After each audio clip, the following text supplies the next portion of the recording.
गीत। ये कहानी रामपुर नाम के एक छोटे से गांव की है, जहां संजय नाम का एक बहुत सीधा सा ढा और ईमानदार किसान अपनी पत्नी राधा के साथ रहता था। संजय की माली हालात बहुत ख़राब थीं। वह गांव के बड़े बड़े ज़मींदारों के खेत में मेहनत मजदूरी करता था।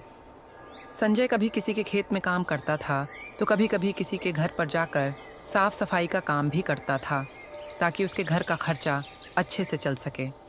संजय इतनी मेहनत करता था, पर फिर भी उसके पास इतने पैसे नहीं बच पाते थे कि वह अपने और अपने पत्नी के लिए अच्छे से 2 वक्त की रोटी का भी इंतज़ाम कर सके।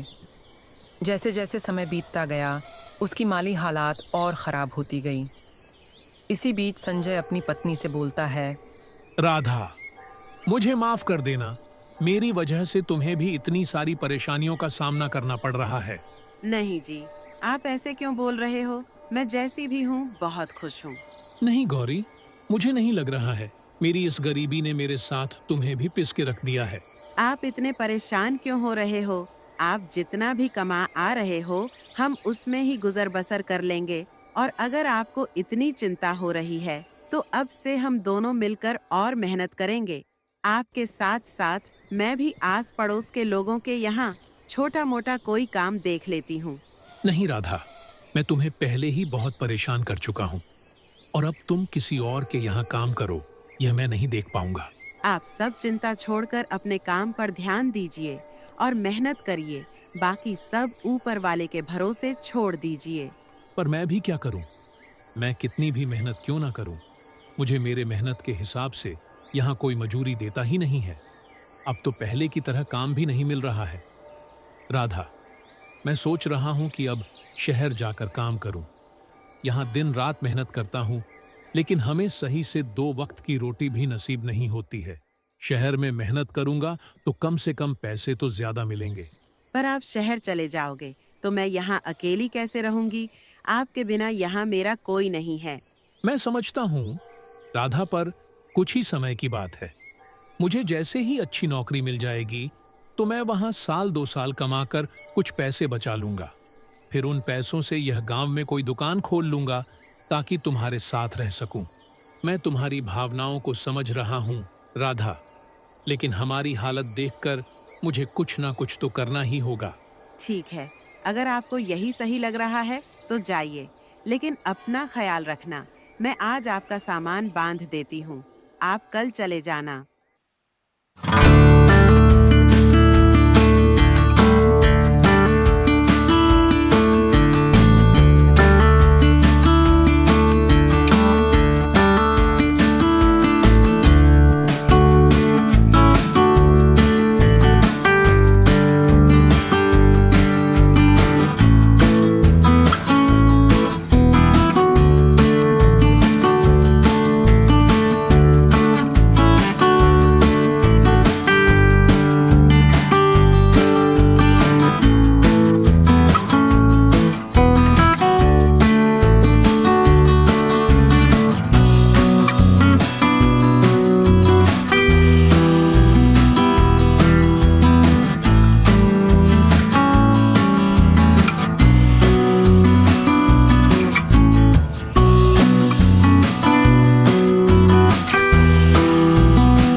बूढ़ी अम्मा बाहर आ जाती है। अम्मा, मैं इस शहर में काम की तलाश में आया हूँ, पर कोई भी मुझे अपने घर में ठहराने के लिए तैयार ही नहीं है। बस अब आपसे ही उम्मीद है। कृपा करके आप मुझे अपने घर में रात भर रुकने की जगह दे दीजिए। बेटा, तुमने मुझे माँ कहा है और एक माँ अपने बेटे को घर के बाहर कैसे छोड़ सकती है? चलो आओ, अंदर आ जाओ। संजय उस बूढ़ी अम्मा के साथ घर के अंदर चला जाता है। फिर वह अम्मा संजय से कहती है, बेटा, तुम इसे अपना ही घर समझो। तुम जब तक चाहो तब तक यहाँ रह सकते हो। अम्मा, इस घर में आप अकेले रहते हो? क्या आपके परिवार के बाकी लोग आपके साथ नहीं रहते हैं क्या? बेटा, मेरे परिवार में कोई नहीं है। मेरे पति तो कई साल पहले ही मुझे छोड़ के जा चुके हैं और एक लड़का था, वो विदेश में जाकर रहता है। इस घर में मैं अकेली रहती हूँ। माँ, अब आप चिंता मत कीजिए, मैं हूं ना आपके साथ। अब आप इस घर में अकेली नहीं हैं। अब से आप मुझे अपना बेटा ही समझिए। बेटा, तू बहुत अच्छा इंसान है, देखने में भी बहुत भला लगता है। इस शहर में बहुत होशियारी से रहना, क्योंकि यहाँ बहुत ठग रहते हैं। वे नए आदमी को देखकर उसे ठग लेते हैं। ठीक है अम्मा, मैं ध्यान रखूंगा, आप परेशान मत होइए। बेटा, वैसे तुमने कोई काम देखा है या देखना बाकी है? अम्मा, मैं कल शहर में नौकरी ढूंढने जाऊंगा और हो सकेगा तो आपके घर के आसपास में ही किराए पर घर ले लूंगा, ताकि आपके आसपास रहकर आपकी देखभाल कर सकूं। नहीं बेटा, तुम्हें किराए पर दूसरा घर लेने की जरूरत नहीं है। तुम जब तक चाहो मेरे इस घर में रह सकते हो, क्योंकि तुम रहोगे तो कम से कम मुझे ऐसा लगेगा मेरा बेटा मेरे पास है। हाँ अम्मा, ये तो बहुत अच्छा रहेगा, पर मैं एक शर्त पर आपके घर पर रुकूंगा कि मैं जो किराया किसी और को देने वाला था वो मैं आपको दूंगा। ठीक है बेटा, चलेगा। फिर क्या था, संजय अम्मा के साथ उनके घर पर रुक जाता है और आज की रात वह उनके यहाँ खाना वगैरह खाकर सो जाता है। अगली सुबह सुबह संजय काम की तलाश में निकल जाता है। जल्दी ही उसे एक सेठ के गोदाम पर काम मिल जाता है। संजय कभी भी सेठ के किसी भी काम से इनकार नहीं करता था और वह हर काम को लगन और ईमानदारी से करता था। संजय के काम के प्रति मेहनत और लगन को देखकर सेठ संजय से बहुत खुश रहते थे। संजय को इतनी मेहनत करते देख सेठ संजय की पगार भी बढ़ा देते हैं। संजय अपनी कमाई से सिर्फ उतना ही खर्च करता था जितने की उसे जरूरत होती थी और बाकी बचे हुए पैसे को वह एक छोटी सी थैली में बचत किया करता था। शहर में काम करते करते संजय को अब कुछ दिन बीत जाते हैं। ऐसे ही एक दिन संजय अम्मा के घर के बाहर बैठे बैठे सोचता है, जब मैं 10,000 रुपए जमा कर लूंगा तब मैं पूरे पैसे लेकर अपनी पत्नी के पास चला जाऊंगा। फिर गांव में कोई अच्छी सी दुकान खोल लूंगा ताकि गांव में अपने पत्नी के पास रह सकूं। ऐसे ही देखते देखते 2 साल बीत जाते हैं। संजय बहुत मेहनत करता है और थोड़ा थोड़ा करते करते 10,000 रुपए जमा कर लेता है। एक गरीब आदमी के लिए 10,000 रुपए बहुत बड़ी कीमत होती है, इसलिए संजय अम्मा से कहता है, अम्मा, अब मेरे पास पूरे 10,000 रुपए हो गए हैं। अब मुझे चिंता हो रही है और अब किसी कारण यह रुपए कहीं खो गए या फिर किसी ने छीन लिए तो बड़ा ही अनर्थ हो जाएगा।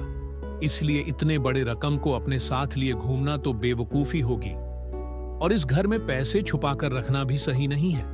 क्या पता मुझे कोई पैसे छुपाते देख ले और बाद में पैसे चुरा कर ले जाए, तो फिर मुझे तो खाली हाथ ही घर लौटना पड़ेगा। आजकल किसी पर भी भरोसा नहीं किया जा सकता है। बहुत ही बदमाश और बुरे लोग रहते हैं इस शहर में, इसीलिए अब मुझे अपने घर चले जाना चाहिए। बेटा, तू सही कह रहा है, लेकिन बेटा तू इतनी जल्दी अपने गांव क्यों जा रहा है? थोड़े दिन और रुक जा। अम्मा, रुकना तो मैं भी चाहता हूँ, लेकिन मैं इन पैसों की वजह से जा रहा हूँ।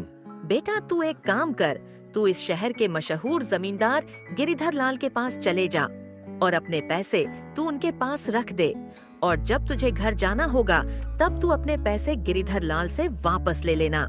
लेकिन अम्मा, मैं उस जमींदार के पास अपने पैसे कैसे रख सकता हूँ? क्या पता कल के समय पर वह पैसे देने से मना कर दे तो? बेटा, गिरिधर लाल बहुत ही ईमानदार और नेक आदमी है। तुम बेफिक्र होकर अपने पैसे उसे दे सकते हो। शहर में ऐसे बहुत से लोग हैं जो अपने पैसे उसके पास रखते हैं। अम्मा की बात मानकर बिरजू अपने पैसे लेकर गिरिधर लाल के पास पहुंच जाता है। जमींदार अपने सामने नए आदमी को देखकर बोला, कौन हो भाई तुम, और तुम यहाँ क्यों आए हो? पहले तो तुम्हें कभी यहाँ नहीं देखा। जमींदार साहब, मेरा नाम संजय है। मैं यहाँ का रहने वाला नहीं हूँ। मैं तो गांव से यहाँ कमाने आया हूँ। मैंने 2 साल तक मेहनत करके अपने पास 10,000 रुपए जमा किए हैं। और आप तो जानते हो, शहर का माहौल ठीक नहीं है। इसलिए मैं अपने पूरे पैसे आपके पास एक अमानत की तौर पर रखने आया हूँ। मैंने सुना है कि पूरे शहर में बस एक आप ही है जिसके पास मेरे पैसे सुरक्षित रहेंगे। जब तक मैं इस शहर में रहूंगा और काम करूंगा, तब तक मेरे पैसे आपके पास सुरक्षित रहेंगे। मेहरबानी करके आप इन पैसों को अपने पास रख लीजिए। गिरिधर लाल ने जल्दी से पैसों की थैली अपने पास ले ली और फिर वह संजय से बोला, सही कहा बिरजू भाई, तुम्हें अपने पैसे रखने के लिए इससे और बेहतर जगह कहीं नहीं मिलेगी। इसलिए अब तुम चिंता मत करो। अब तुम्हारे यह पैसे मेरे पास सुरक्षित रहेंगे। अब तुम बिना किसी चिंता के अपने घर जा सकते हो। जब भी तुम्हारा मन चाहे अपने पैसे वापस ले जाना। जमींदार की ऐसी बातें सुनकर संजय भी बेफिक्र होकर अपने घर चला जाता है। फिर कुछ समय और बीत जाता है। देखते देखते और 1 साल निकल जाता है। संजय अपने काम में मग्न रहता है। ऐसे ही एक दिन संजय जब पलंग पर बैठा हुआ था, तभी उसे उसकी पत्नी राधा की बहुत याद आने लगती है।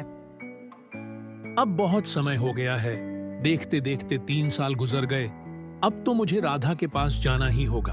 अब जब संजय अपनी पत्नी के पास जाने का निश्चय करता है, तो वह सबसे पहले अम्मा को सारी बात बताने चला जाता है। अम्मा, अब बहुत समय बीत गया है। अब मैं सोच रहा हूँ राधा के पास चला जाऊं। मैं तो उसे कहकर आया था 1-2 साल में आ जाऊंगा, पर अब मुझे यहाँ कमाते कमाते न साल हो गए हैं। ठीक है बेटा, जैसा तुमको सही लगे। फिर क्या था, संजय अपने घर जाने की तैयारी करके जमींदार के पास अपने पैसे लेने चला जाता है। जमींदार साहब, मैं अब अपने गांव जा रहा हूँ, इसलिए मैं आपके पास अपने पैसे लेने आया हूँ। कृपा करके आप मेरे पैसे मुझे लौटा दीजिए। जमींदार बिरजू को गौर से देखकर बोला, तुम किस पैसे की बात कर रहे हो भाई? तुमने कब मुझे पैसे दिए थे? जमींदार की यह बात सुनकर बिरजू के होश उड़ जाते हैं। अरे कैसी बातें कर रहे हैं आप साहब? मैंने कुछ समय पहले ही तो आपके पास 10,000 रुपए अमानत की तौर पर रखे थे। 10,000? अरे इतनी बड़ी रकम है जो तुम्हारे 7 पीढ़ियों ने भी देखी नहीं होगी। वैसे तुम्हारे पास कहां से इतने पैसे आ गए, और तुम्हारे पास क्या सबूत है कि तुमने मुझे 10,000 रुपए दिए थे? साहब, मेरे पास कोई सबूत तो नहीं है, पर लोग कहते हैं कि आप बहुत ईमानदार हो, इसलिए मैंने पैसे देते वक्त आपसे कोई प्रमाण नहीं लिया था। ये कोई बहरूपियां हैं और झूठ बोलकर मुझे बदनाम करना चाहता है। इसे मेरे घर से धक्के मारकर बाहर निकाल दो, और याद रहे ये दोबारा मेरे घर में ना घुस पाए। आखिरकार जमींदार के नौकर संजय को उसके घर के बाहर निकाल देते हैं। जमींदार के घर के बाहर आने के बाद संजय सोचता है, अब मैं क्या करूंगा? जमींदार ने तो मेरे मेहनत की कमाई हड़प ली है और मेरे पास उनके खिलाफ कोई प्रमाण भी नहीं है। अब मैं क्या करूं? कमजोर और लाचार संजय रोते हुए बूढ़ी अम्मा के घर की ओर चल पड़ा। बूढ़ी अम्मा के घर की तरफ जाते हुए संजय फिर से वही बात दोहराने लगा। हे भगवान, सालों की मेहनत, मेरी जमा पूंजी सब लुट गई। क्या सोचा था और क्या हो गया? उस बदमाश जमींदार ने मुझे कहीं का नहीं छोड़ा। हे भगवान, अब मैं क्या करूं? संजय दुखी मन से बूढ़ी अम्मा के घर लौट आता है। संजय को रोता हुआ देख बूढ़ी अम्मा संजय से पूछती हैं, अम्मा, मैं बर्बाद हो गया, मेरी जमा पूंजी सब लुट गई। जमींदार गिरिधर लाल ने मेरे पैसे वापस देने से इनकार कर दिया। और इस तरह से संजय अम्मा को सारी बात बता देता है। अम्मा उसकी बात सुनकर मायूस हो जाती है और बोलती है, संजय बेटा, मुझे माफ कर देना। ये सब मेरी वजह से हुआ है। मैंने ही तुझे तेरे बचत के पैसे जमींदार गिरिधर लाल के पास रखने को कहा था। मुझे पता नहीं था गिरिधर लाल इतना बड़ा बेईमान और धोखेबाज स्वभाव का है। अम्मा, आप अपने आप को दोष मत दो। इसमें आपकी कोई गलती नहीं है। आपने तो मेरे अच्छे के लिए ही कहा था, मगर होना तो वही था जो भगवान को मंजूर था। लेकिन बेटा, अब तू क्या करेगा? उस बेईमान जमींदार से अपने पैसे वापस कैसे लेगा? अम्मा, अब मैं कुछ नहीं कर पाऊंगा। अब मुझे खाली हाथ ही अपने घर लौटना होगा। तभी वहां अम्मा के बगल में रहने वाली लक्ष्मी नाम की औरत आती है। वह दोनों को उदास देखकर पूछती है, क्या बात है संजय भाई, आज आप और अम्मा दोनों इतने उदास क्यों दिखाई दे रहे हो? मैंने कई साल दिन रात मेहनत करके पैसे जमा किए थे। पैसे जमा करने के लिए मैंने ना कभी पेट भर खाना खाया और ना कभी पूरी नींद ली। और इस तरह वह पूरी बात लक्ष्मी को बता देता है। अम्मा, आप दोनों परेशान मत होइए। मेरे पास एक तरकीब है। अगर यह तरकीब काम कर गई तो संजय भाई को उनके पैसे भी वापस मिल जाएंगे और जमींदार की अक्ल भी ठिकाने आ जाएगी। लक्ष्मी बूढ़ी अम्मा से एक संदूक मांगती है। बूढ़ी अम्मा भी लक्ष्मी के कहे अनुसार एक बड़ा पुराना संदूक लाकर उसके सामने रख देती है। बूढ़ी अम्मा से संदूक लेकर लक्ष्मी कहती हैं, अम्मा, अब मैं और संजय भैया उस जमींदार के पास जा रहे हैं। आप भी हमारे साथ चलो। लक्ष्मी अपने सर पर संदूक रखकर संजय और अम्मा के साथ उस बेईमान जमींदार गिरिधर लाल के घर की तरफ चल देती है। जब जमींदार की घर की दूरी बहुत कम रह जाती है, लक्ष्मी अम्मा से कहती हैं, अम्मा, आप यही रहकर हमारा इंतजार कीजिए। जब तक जमींदार संजय भैया के पैसे ना दे दे, तब तक आप अंदर मत आइएगा। जैसे ही जमींदार संजय भैया के पैसे दे देगा, तब भैया आपके पास आ जाएंगे। फिर थोड़ी देर में आप अंदर आ जाना और मुझे कहना, बहू मेरा बेटा व्यापार करके घर आ गया है और वह तुम्हें बुला रहा है, जल्दी चलो। ठीक है बेटी, मैं ऐसा ही करूंगी। फिर लक्ष्मी और संजय दोनों जमींदार के घर के बाहर पहुंचकर रुक जाते हैं और लक्ष्मी संजय से कहती हैं, भैया पहले मैं अंदर जाती हूँ, आप कुछ समय के बाद अंदर आ जाना। उसके बाद लक्ष्मी जमींदार के घर के अंदर पहुंच जाती है। जमींदार लक्ष्मी के पास इतने बड़े संदूक को देखकर सोचता है, इस औरत के पास संदूक तो काफी बड़ा लग रहा है। अगर यह मुझे मिल जाए तो मेरी तो चांदी चांदी हो जाएगी। बहन, तुम यहाँ किस काम से आई हो और तुम्हारे पास इतना बड़ा संदूक है, उसमें क्या है? मैं रघुनाथ व्यापारी की पत्नी हूँ। मेरे पति दूर दराज के देश में व्यापार करने गए हैं। वह न कई दिनों से घर लौटकर नहीं आए हैं, न जाने वह घर कब वापस आएंगे। और हमारे इलाके में चोरी की वारदात कुछ ज्यादा ही बढ़ गई है। आए दिन किसी न किसी के घर पर चोरी हो जाती है।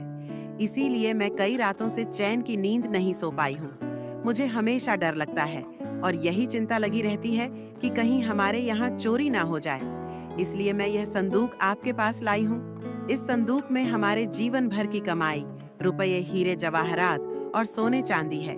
मैं चाहती हूँ कि आप इसे अपने पास संभाल कर अच्छे से रखें। जब मेरे पति व्यापार करके घर वापस आएंगे, तब मैं यह संदूक आपके पास से ले जाऊंगी। लक्ष्मी की बात सुनकर लालची गिरिधर लाल सोचने लगा। संदूक को देखकर तो लगता है इस संदूक में कम से कम 7 लाख रुपए का सामान तो होगा। मैंने सुना है कि रघुनाथ व्यापारी बहुत ही अमीर आदमी है। फिर जमींदार लक्ष्मी से बोला, बहन, तुमने बहुत अच्छा किया जो अपना धन मेरे पास ले आई हो। तुम्हारा धन मैं अपने पास बहुत ही संभाल कर रखूंगा। तुम विश्वास करो, तुम्हारी दौलत मेरे पास बिल्कुल सुरक्षित रहेगी। जब कभी तुम अपना धन लेने मेरे पास आओगी, मैं तुम्हें तुम्हारा एक एक रुपया सही सलामत वापस कर दूंगा। पर भाई, मैं आपका कैसे विश्वास करूं कि मुझे मेरी दौलत सही सलामत वापस मिल जाएगी? बहन, पूरे शहर में मेरी ईमानदारी की चर्चा है। पूरे शहर में ऐसा कोई भी नहीं है जो मुझे बुरा या बेईमान बता सके। जमींदार और लक्ष्मी आपस में बात कर ही रहे होते हैं। तभी वहां संजय आ जाता है। संजय को देखकर जमींदार बहुत ज्यादा खुश हो जाता है और फिर जमींदार सोचने लगता है, यह आदमी बहुत सही समय पर आया है। अपनी ईमानदारी दिखाने का यह बहुत ही बढ़िया मौका है। मैं इस आदमी को इसके पैसे लौटा दूंगा और इस औरत से इसका संदूक ले लूंगा। इस औरत की इतनी बड़ी दौलत लेने के लिए मुझे पैसे की कुर्बानी देनी ही होगी। मेरी बहन, मैं तुम्हें विश्वास दिलवा हूं, इस पूरे शहर में तुम्हें मेरे घर के अलावा ऐसी दूसरी कोई और सुरक्षित जगह नहीं मिलेगी जहां तुम अपना यह धन रख सको। तुम बिल्कुल भी मत घबराओ, तुम्हारी यह अमानत मेरे पास बिल्कुल सुरक्षित रहेगी। अरे, मेरे घर में तुम्हारे इस दौलत को कोई छू भी नहीं सकता है। चोरी करने की बात तो छोड़ ही दो, क्योंकि कोई भी चोर मेरे घर में घुसने से पहले 100 बार सोचेगा। ये कहते कहते जमींदार ने ऐसा ढोंग किया जैसे संजय पर उसकी नजर अब भी अभी पड़ी हो। फिर वह बहुत खुश होकर बोला, अभी तुम यह देखो इस आदमी ने अपनी पूरी जमा पूंजी मेरे पास रखी थी। सुबह ही ये अपनी जमा पूंजी मेरे पास लेने आया था, पर उस समय मुझे याद नहीं आया तो मैंने इसे चोर समझकर भगा दिया था। पर फिर जब मैंने अपने दिमाग पर बहुत जोर डाला तब कहीं जाकर मुझे इसका चेहरा याद आया। भाई, तुमने बहुत सही किया जो तुम अपने रुपए वापस लेने चले आए, वरना मैं अभी अपने नौकर को तुम्हें बुलाने भेजने ही वाला था। फिर क्या था, जमींदार संजय के पैसे लाने अपने तिजोरी वाले घर में चले जाता है और लक्ष्मी और संजय वहां रुककर उसका इंतजार करने लगते हैं। फिर कुछ समय में जमींदार संजय के पैसे लाकर दे देता है। संजय तुरंत अपने पैसे लेकर जमींदार के घर से चलता बनता है। संजय को उसके पैसे लौटाने के बाद जमींदार लक्ष्मी से बोला, देखो बहन, मैंने इस गरीब आदमी के पैसे जैसे के तैसे सही सलामत इसे वापस कर दिए। अब तो तुम्हें मेरी ईमानदारी पर विश्वास हो गया होगा कि लोगों की दौलत मेरे पास एकदम सुरक्षित रहती है। बिल्कुल भाई साहब, मुझे आप पर पूरा विश्वास हो गया है कि आप बहुत ही नेक और ईमानदार आदमी हो। तो लाओ, मुझे अपना यह संदूक दे दो और बेफिक्र होकर अपने घर चले जाओ। जमींदार लक्ष्मी से संदूक मांग ही रहा होता है कि उतने में बूढ़ी अम्मा जमींदार के घर में आ जाती है और लक्ष्मी से कहती हैं, बहू जल्दी घर चलो, मेरा बेटा व्यापार करके घर लौट आया है और वह तुम्हें बुला रहा है। यह तो बहुत अच्छी बात है जो वह घर लौट आए। अब हमें कोई भी चिंता करने की जरूरत नहीं है। भाई साहब, अब आपको भी परेशानी उठाने की जरूर नहीं है। मेरे पति अपने धन को खुद सुरक्षित रख लेंगे। फिर क्या था, लक्ष्मी ने संदूक उठाया और जमींदार के घर से चली गई और यह सब देखकर जमींदार को गुस्से से आग बबूला हो गया। गुस्से के मारे उसका बहुत बुरा हाल था। जमींदार मन ही मन बहुत दुखी हो रहा था और खुद को बुरा भला कह रहा था। वाह गिरिधर लाल, वाह, हाथ में आई दौलत लौटकर वापस चली गई। इस कमबख्त रघुनाथ व्यापारी को अभी ही आना था, थोड़ी देर बाद नहीं आ सकता था। थोड़ी देर बाद आता तो उसका क्या बिगड़ जाता। नहीं, पर उस कमबख्त को अभी ही आना था। अगर वह थोड़ी देर बाद आता, वह धन से भरा संदूक मेरा हो जाता। अगर वह संदूक मेरे हाथ लग जाता तो पैसों से मेरी पूरी तिजोरी भर जाती। अब क्या करूं? अपनी फूटी किस्मत का पैसों से भरा संदूक भी नहीं मिला और पैसे भी हाथ से चले गए। इधर जमींदार अपने किस्मत को कोस रहा होता है और उधर बूढ़ी अम्मा के घर पर लक्ष्मी संजय से कहती हैं, संजय भाई, इंसान को कभी निराश नहीं होना चाहिए। हमेशा यह बात याद रखनी चाहिए कि दुनिया में ऐसा कोई बेईमान और चालाक आदमी नहीं है जिसकी बेईमानी हमेशा सफल हो जाए। भाई, अब आप अपने घर जाइए और अपने परिवार के साथ एक सुखी जीवन बिताएं, बहुत भटक चुके इस अनजान इलाके में। फिर क्या था, लक्ष्मी संजय की बहुत बड़ी मदद करके अपने घर के लिए निकल जाती है। लक्ष्मी के जाने के बाद संजय भी बूढ़ी अम्मा से अपने घर जाने के लिए इजाजत मांगने लगता है। अम्मा, अब मुझे भी यहाँ से जाने की आज्ञा दो। आपका बहुत बहुत धन्यवाद जो इतने बड़े अनजान शहर में मुझ जैसे अनजान की मदद की और रहने के लिए छत दी। अम्मा, मैं आपका यह एहसान अपनी जिंदगी भर नहीं भूलूंगा। अरे, इसमें एहसान की क्या बात है बेटा, तू भी तो मेरे बेटे जैसा है, तो मैंने तो बस एक माँ होने का फर्ज निभाया है। अब तुम अपने घर जाओ और हमेशा खुश रहो। मेरा आशीर्वाद हमेशा तुम्हारे साथ। फिर क्या था, संजय अम्मा से उनका आशीर्वाद लेकर और उनको अलविदा कहकर अपने गांव के लिए निकल जाता है। संजय अम्मा से उनका आशीर्वाद लेकर और उनको अलविदा कहकर अपने गांव के लिए निकल जाता है। संजय ने अपने बचत किए हुए पैसों से एक छोटी सी किराने की दुकान खोल ली थी, जिस कारण अब उसे किसी के यहाँ मजदूरी भी नहीं करनी पड़ती थी और वह अच्छा खासा कमा भी रहा था। और सबसे बड़ी बात, वह अपनी पत्नी के साथ साथ रह रहा था। तो दोस्तों, कहानी आपको कैसी लगी हमें कमेंट में जरूर बताएं। अगर आपको हम मेहनत पसंद आई हो तो हमारे चैनल को सब्सक्राइब करना ना भूलें और बेल आइकन दबाएं ताकि नई कहानियों की नोटिफिकेशन